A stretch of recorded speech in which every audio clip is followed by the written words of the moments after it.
L'attention médiatique portée sur le drame de l'enfant empoisonné dans une crèche de la structure People et Baby met en lumière d'autres affaires qui se déroulent dans des établissements du groupe. En effet, France Info dévoile un cas de soupçon de maltraitance dans une crèche, cette fois dans les Yvelines en Île-de-France. Une mère a porté plainte le 6 juillet 2022 au commissariat de Mantes-la-Jolie pour violence aggravée par 2 circonstances suivies d'incapacité n'excédant pas 8 jours et pour faux, altération frauduleuse de la vérité dans un écrit. La sûreté départementale des Yvelines est saisie de l'enquête, selon la procureure de Versailles qui va entendre tous les protagonistes du dossier, précise le site internet du média. Si est l'histoire d'Iniestra Traverso, maman de 39 ans, et de son fils de 2 ans et 4 mois, Ilian.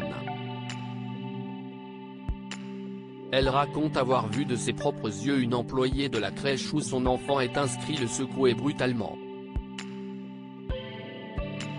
Des actes qui sont écrits sur le certificat médical établi par le médecin traitant de famille que France Info a pu consulter. Les enquêteurs ont depuis demandé à la mère de famille de consulter les unités médico-judiciaires, UMJ, de Versailles pour constater d'éventuelles séquelles sur le petit. Avant que l'affaire ne soit portée devant la police et la justice, la maman de la victime présumée explique avoir pris contact avec la direction du groupe People et Baby pour trouver un terrain d'entente et s'expliquer. Plusieurs tentatives qui sont restées vaines, dit-elle. Ce qui l'a poussée à porter plainte. La situation est devenue problématique au début du mois de juin 2022. Ça faisait plus d'une semaine qu'il arrivait devant la crèche qu'il hurlait, qu'il ne voulait pas rentrer dans la crèche, confie-t-elle. Il me disait à chaque fois dame méchante, dame méchante. Suivant les conseils de sa pédiatre, elle vient le chercher plus tôt, sans prévenir la structure, afin de pouvoir observer le fonctionnement de l'établissement.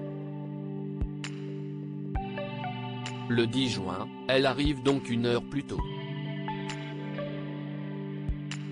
Quand je descends l'escalier pour faire le tour, j'entends Ilian tu arrêtes. D'une manière très méchante et en hurlant. Donc là je me précipite et là je vois une autre professionnelle les 2 mains sur les épaules de mon fils en train de le secouer et mon fils en pleurs, tétanisé. Conflit privé ou lancement d'alerte? Le ton monte entre la maman, l'employé de crèche et la directrice. La police municipale des Mureaux intervient. 2 versions s'opposent, selon la mère du petit, la police lui conseille de porter plainte. Selon les membres de People et Baby, son comportement agressif en présence d'enfants pour la 2e fois les a obligés à demander à la police d'apaiser la situation. Depuis, l'enfant a été retiré de la crèche qui l'a traumatisé, il aurait hurlé en passant devant son ex-crèche, même fermée, il est désormais gardé par sa grand-mère.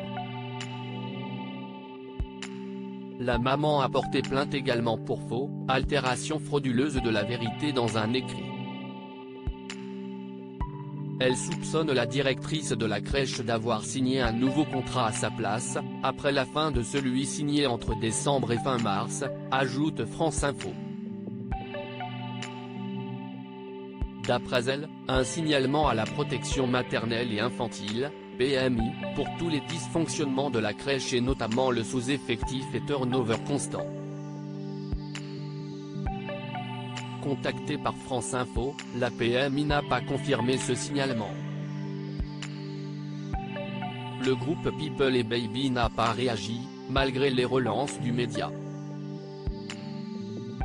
Après le drame du petit enfant à qui une employée d'un établissement People et Baby à Lyon avait fait boire du Destop, une autre maman avait pris la parole pour dénoncer de la maltraitance dans une crèche, photo à l'appui.